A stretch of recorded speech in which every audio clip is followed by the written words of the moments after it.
Слава Україні! Hello comrades and welcome to a tutorial video on doing vehicle textures for Men of War Assault Squad 2. This process also can carry on into Call to Arms, and I'm going to assume Gates of Hell. I haven't played around with Gates of Hell much, but I'm assuming it's the same thing.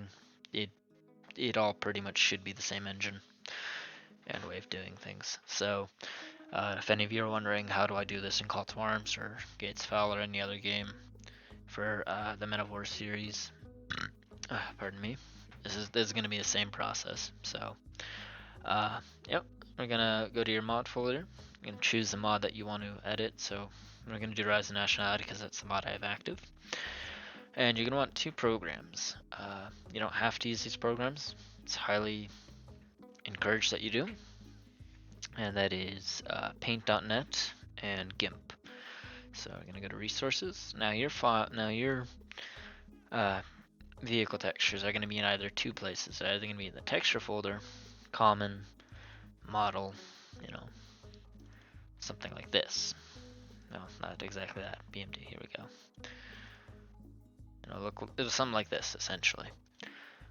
And if you don't find it there, if it's not applying for some reason, then it's probably going to be in the vehicle file itself. So we're going to go Entity, Vehicle, RON, go APC. Is it the BTR70 pack? I know that one for sure.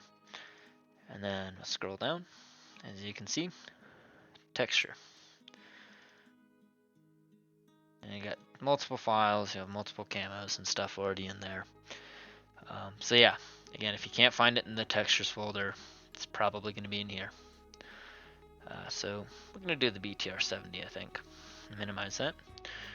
We're going to drag and drop. We're going to right click. We're going to go open with. I'm going to go GIMP. If you don't have, or if you've only just installed GIMP, you'll have to choose another application and you'll have to search for it. And you can also edit the textures in here too, if you want. Me personally, I like Paint.net a little more, so it's just simpler and easier to use. Well, not simpler, but I don't know, I'm just used to the layout of how it all works and so forth. So we're going to go to, I should explain that, we're going to go to Colors, Color to Alpha. We're going to choose this middle one right here. We're going to select a part of the body, and you want to choose the most common color that there is. If the vehicle already has a camo pattern, some of the older existing parts of that camo is still going to be there. You're going to have to work around it and kind of edit as you can. But so we're just going to click, and you can see it's now transparent and clear. So we're going to hit OK.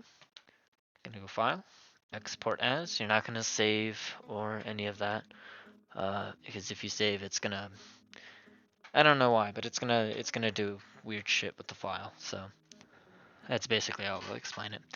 So in between the main name and the dot, it'll be either TGA, BMP, or DDS. Most likely it's going to be DDS, but sometimes it's this. You're just going to put hashtag, and then you're going to do, a name. So we'll call it Rebel.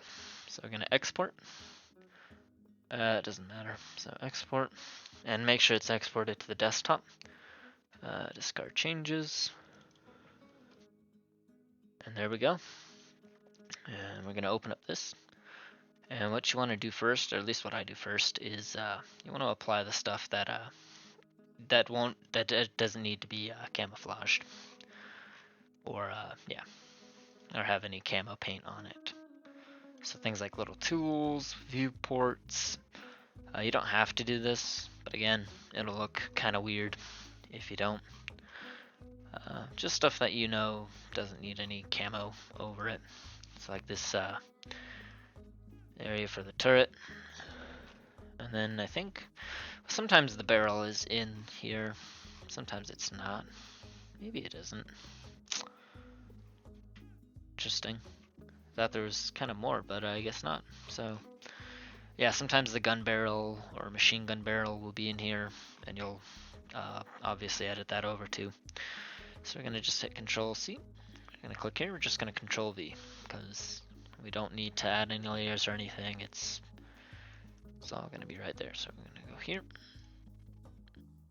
And if you want gonna go here, so you can control copy, you can add a layer, and then you can paste it over, make it more defined, and give it a little bit more of a, you can just kind of see the edges and stuff better. So Control C, looks a little darker.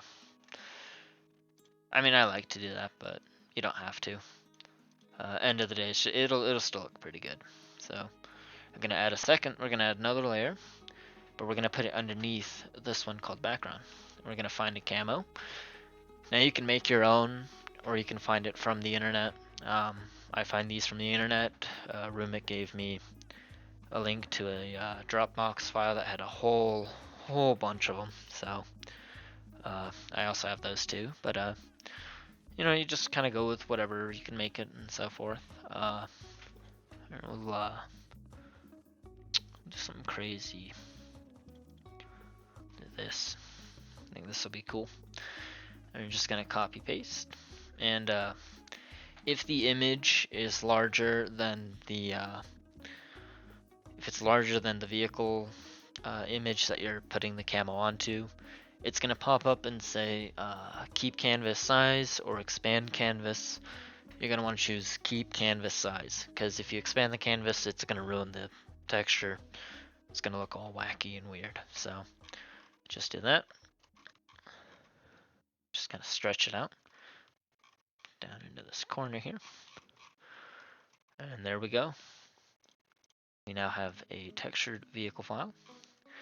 And if you want to go a step further and add like little logos and stuff, here, I'll probably show you something. No, we don't need to. But yeah, you essentially now have a thing. So you're going to click save, and if it is already named what you want it to be named, then you're just going to hit OK. However, if you're doing it over a file and you don't want to lose the original, you go File, Save As, and then you'll add the name there too, if you want. I'm going to close that. And the reason why we edit on the desktop, or not exactly the desktop, but we don't edit in the 7-zip is because 7-zip will save the file to a temporary folder somewhere on your computer. This just kind of makes it easier. So we're going to go here, and I'm going to go to the folder there. I'm going to drag and drop. We're going to hit yes. I'm going to close. And then we'll launch the game just to be sure. But that's pretty much it. Nothing more fancy or difficult than that.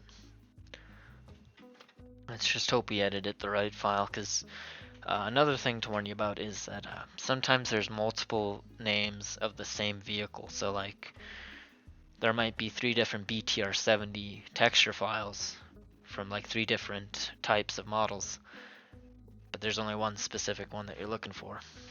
It's a little confusing, I know, but yeah, you might think you're editing the right file, but then it turns out you're editing the incorrect one. So like for example, actually, would it work on the, yeah, it would, because no, it wouldn't.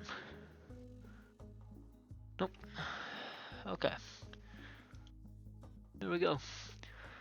I'm gonna go Rebel, and of course, because we didn't edit the wheels texture, it's still there. But yeah, it's just a minor detail, but that's pretty much it. That is how you do a vehicle texture. I hope you guys enjoyed and found this helpful. Again, this isn't the only way to do it, and this isn't the best way, but this is just a very basic kind of throwing on a texture to vehicles. So anyway, I hope you found it helpful and that you enjoyed the video. Do ask away in questions, and let me know of your problems, and I'll do my best to help you out. So yeah, thanks for watching, and I'll see you guys soon.